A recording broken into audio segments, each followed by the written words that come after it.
দুনিয়াতে যত অদ্ভুত অদ্ভুত প্রশ্ন সব আপনি মুসা আলাইহিস সালামের মাথা থেকে পাবেন। বিভিন্ন বিষয়ে আল্লাহরে প্রশ্ন করতেন। সাইয়েদনা মুসা আলাইহিস সালাম আল্লাহরে বললেন, আল্লাহ আপনি আমার এমন একটা জিকির শিখাইয়া দেন যে জিকিরটার শব্দ আপনি আর আমি ছাড়া কেউ জানবে না।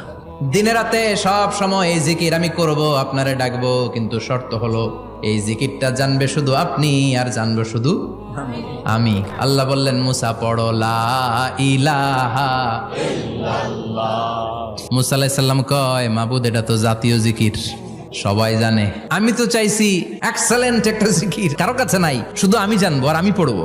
আল্লাহ বললেন, মুসা এই লা ইলাহাকে যদি এক পাল্লায় রেখে দাও, তাম বিশ্ব, 7 আকাশ 7 জমিনটারে তুলে যদি তুমি আরেক পাল্লায় রেখে দাও, লা রাজাহাত কাফাতু লা ইলাহা ইল্লাল্লাহ, মুহূর্তের মধ্যে লা ইলাহার পাল্লা ভারী হয়ে যাবে।